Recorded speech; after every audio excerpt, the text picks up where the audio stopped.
the deck of a ship named after his home state. And Joe is married and has 3 beautiful children. And I tell you what, we're here, it's beautiful.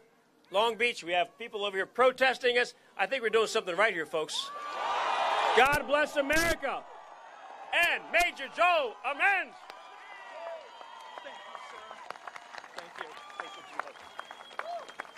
Thank you. Welcome. Thank you, everybody, for coming out today. I really appreciate it. I know our team appreciates it. Let me just start with this. You hear those folks over there? We fought for their right to be there.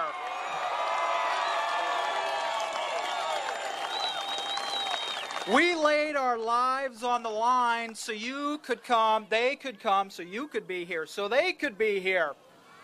We fought for them. And yet they told us we weren't supposed to be here today. I'm proud to be here.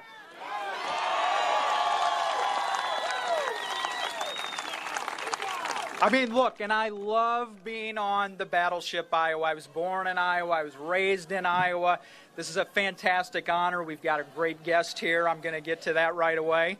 I just want to say this, and I'll be very brief, because I know you're not here to listen to me. In 2010, I started this organization because politicians are not listening to the veterans. They're not listening to the commanders on the ground. They're not listening to the military. They're not responding to us. 250,000 veterans died while waiting for care from the VA.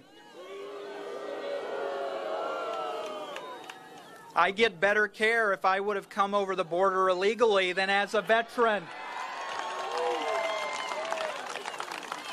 25,000 veterans were permanently disenrolled from the VA because their paperwork sat on someone's desk for 5 years. This is unacceptable, ladies and gentlemen. Our military is being gutted. This president and this Congress, both political parties are responsible for the gutting of the military. 40,000 American troops got pink slips. This is not the time. This is not the time to lay off men and women when we face the kind of threats we do in the world today. Today is the time to ramp up. Today is the time to build more battleships like this. Today is the time to ensure that we have combat-hardened, ready troops available to fight for this country.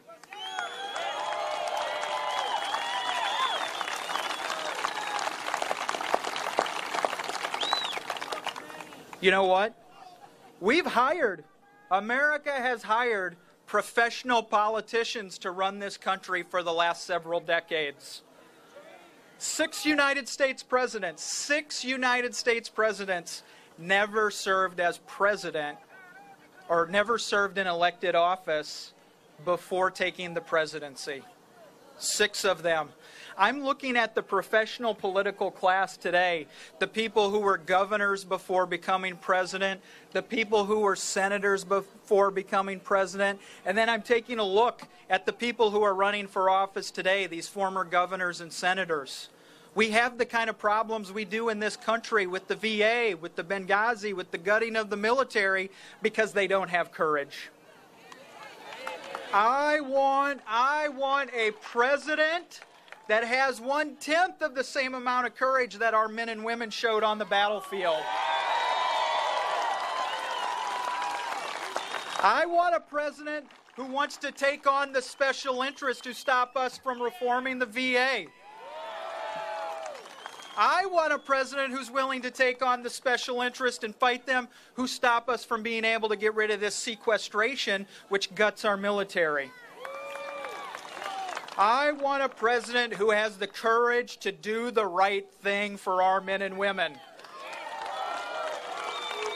I want a president who will live up to the promise of Lincoln when he said, "We will care for those who were wounded in battle." Well, folks, I'm here to tell you today, you're not going to get that courage with the political class. It's time to consider somebody else. It is time to say to ourselves, do we really need a former governor? Do we need a current senator? Do we need a reformer businessman? Do we need somebody who has a proven track record of delivering results? Ladies and gentlemen, because normally, this organization doesn't endorse in the primaries. We don't normally take sides. We step back and we let the voters decide. But you know what? 2016 is too important to not take a stand. We took a stand in Iraq, my comrades. We took a stand in Afghanistan. We took a stand, World War II, we took a stand in Vietnam. Our veterans stood up. They took a stand. Now it's time for us to return the favor for someone who will take a stand for us. Ladies and gentlemen, I not only want a president with courage, I want a commander-in-chief with courage.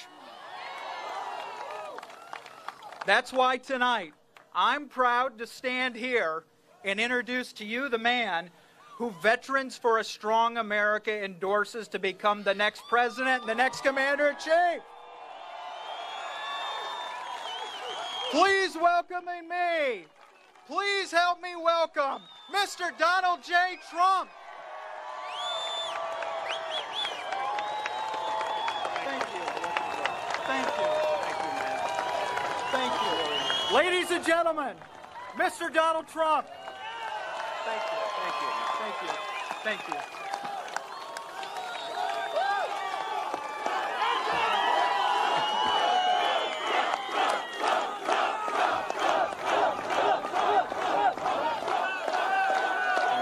Thank you so much. Boy, oh boy, I didn't expect that. You know, Joel and the group called and they said, would you come over and speak? I'm here for a certain reason. You know, it's called Tomorrow Night. So I got here and they asked a couple of days ago, would it be possible to come over and say a few words? An endorsement from your group with so many veterans, hundreds of thousands of veterans. I really appreciate that, Joel. I did not expect it. I didn't expect it. I didn't ask for it. I will say this. I am with the veterans 100%. They're our greatest people. They're being treated terribly.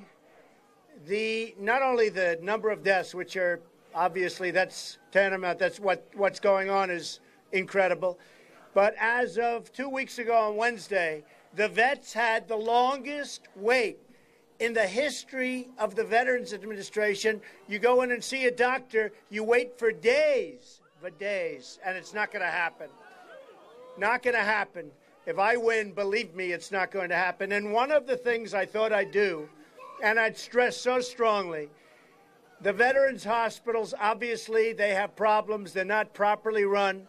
And when you have to wait long hours and long days, and then in some cases have the doctor say, I'm sorry, I'm going on vacation, believe me, it doesn't get much worse than that. So we're going to create a whole new system. We're going to take this system apart, and if they're not doing the job, the veterans are going to go to private doctors, private hospitals, public hospitals. And we're going to reimburse those doctors and those hospitals, and you're going to get the greatest service of any veterans in any country because you deserve it. And that's going to be broken down into something that's going to be very special. Right now, and you know it, we have illegal immigrants that are treated better by far than our veterans. It's not going to happen anymore. It's not going to happen. So, Joel, I just really appreciate it. So unexpected. To be here is an honor. They don't build ships like this anymore, folks, you know. We don't do them this way anymore. I actually said, what about recommissioning? Look at this thing. The largest guns in the world, most powerful guns. I learned a lot about the Iowa. By the way, Iowa is a great place for a lot of reasons. You know, we have been treated so well in the state of Iowa. It's been incredible. Number one on the polls, and we love those people. They're great. So this is a great ship. Hawkeye, he goes, this is a great ship and that's a great state. I just want to say that we're going to come out with some plans in a very short time. We're going to be building up our military. We're going to make our military so big and so strong and so great.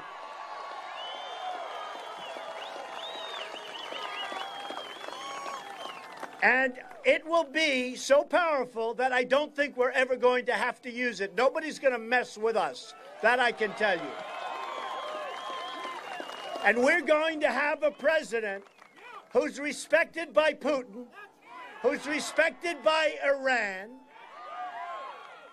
You know, let's talk about, for 2 seconds, let's talk about the Iran deal. Now, Obama and his people call him the supreme leader of Iran. Obama talks about the supreme leader. Well, I'm not calling him a supreme leader. But he said the other day that after this rip-off deal is completed, he will never do business with the United States again. We're finished with the United States. They're taking $150 billion. They're getting a deal that's going to go right into nuclear weapons much sooner than you think. They're going to self-police. Think of that one. They are going to go and self-police. They got they have 24-day provisions. And by the way, what people don't understand, the 24-day provision doesn't start. You know this, right? It doesn't start for a long time before you get to it. The clock is ticking. It could take forever. We may never get in there. It is one of the dumbest deals and one of the weakest contracts I've ever seen of any kind. So we are going to do things in this country right. We're not going to sign deals where we have 4 prisoners over there and they're still there and we don't even ask them. One of them's there because he's a Christian. We have a writer. The whole thing is absolutely insane. You know, they asked the president and they asked Secretary of State Kerry, who maybe, I've been saying Hillary Clinton is the worst Secretary of State in the history of this country, right? All right, I've been saying it. But it's possible. The world blew up around her. It blew up. Just blew up. The whole world. It's like a different place. It's possible that because of this deal made by Secretary Kerry, who has absolutely no clue how to negotiate, it may be that he's going to supersede. And I understand that he may want to run for president. He has no chance, like she has no chance. So we're going to see what happens.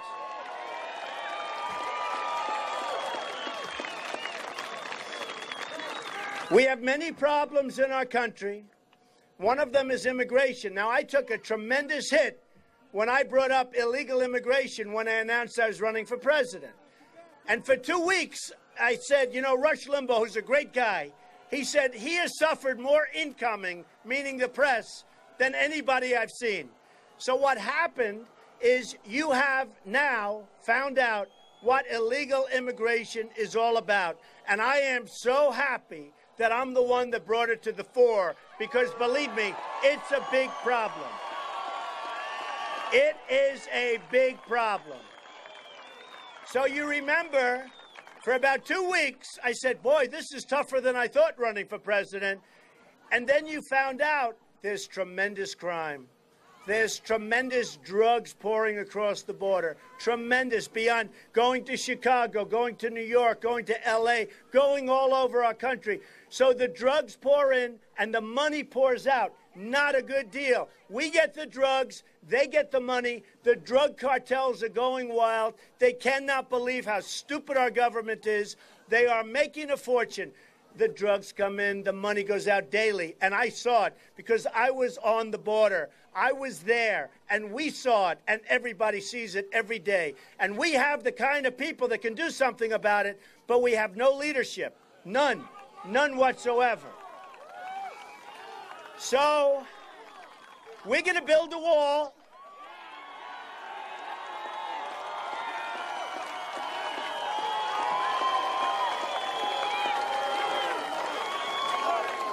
And Mexico's going to pay for the wall. Believe me. You know, a lot of politicians have said, oh, they're not going to pay. He must be. They don't know anything about. They never read the art of the deal, first of all. So here's the story. I said the other day to one of my people, what is the United States trade deficit with Mexico, Japan, and China? So let's start with China. Almost $400 billion a year. Now, if you have a company where you're losing $400 billion, you got to do something very fast. We don't. We've been losing hundreds of billions of dollars a year, frankly, for decades. Not going to happen anymore. Not going to happen anymore. With Japan, where their massive ships float right here, and they drop off the cars, right? They drop off thousands and thousands and thousands of cars, millions of cars, and we sell them beef. We sell them beef. And they don't want it because their farmers don't want our beef. They protest and they send it back. All right? It's not going to happen that way anymore. Now, with Mexico, and I love Mexico. I have many, many people from Mexico that work with me and they work for me and they buy my apartments. Same with China. I have so many people. They pay me millions and millions. What, am I supposed to hate China because they gave me millions of dollars to buy an apartment? I don't think so. I have the largest bank in the world as a tenant. It's from China. Bigger than any bank in this country by many times. They're from China. The problem we have is that the leaders of Mexico, Japan, China, and every other country that we do business with, they're smarter, more cunning, sharper than our leaders. I love free trade. The concept is great, but you need smart people. I have the smartest people in this country lined up. I know the smartest. I have Carl Icahn. I have the best business leaders, and they all want to do it. They're wealthy because they make good deals. Like me, I make good deals. You know, it's a talent. It's a talent. You can't be a politician. Look, I'm fighting some very nice people. Very nice, even though I'm leading in the polls. But they're very nice people. But they're never going to do anything with these countries. They're never going to be able to do it. It's an instinct. It's something that's special. They don't have it. Believe me, they don't have it. It's just going to be more of the same. So, we're going to make our country so great. We are going to make it strong. We are going to make it powerful. We're going to rebuild the military. We're going to make it so strong. We are going to take care of our veterans.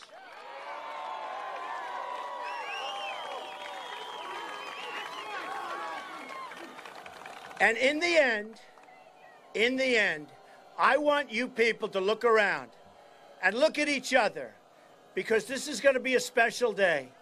The other week, 2 weeks ago, in Mobile, Alabama, 31,000 people showed up in a rainy, rough day. 31,000 people came to see us speak, and we're talking about making America great again. Last night in Dallas, at the American Airlines Center, 20,000 people, the basketball arena of the Mavericks. 20,000 people showed up, and I want to tell you, it was a love fest. Everybody, think of it, 20,000 people, there wasn't one heckler in the whole room. I kept saying, there's got to be one. There was a word, 2 words that used to be used a lot, called silent majority. They stopped using them. The silent majority, believe me, is back. And I think we can use it somewhat differently. I don't think we have to call it a silent majority anymore because they're not silent. People are not silent. They're disgusted with our incompetent politicians. They're disgusted with the people that are giving our country away. They're disgusted when they tell the Border Patrol agents who are good people and can do the job. They're disgusted when they're allowed to people just walk right in front of them and they're standing there helpless and people just pour into the country. They're disgusted when a woman who's 9 months pregnant walks across the border, has a baby, and you have to take care of that baby for the next 85 years. They're disgusted by what's happening to our country. And you're going to look around. You're going to remember who the people are that are here, because we're doing something special. This is a movement. We're going to make our country great again. Believe me, we will make our country great again. I love you all. Thank you very much. I love you. Thank you.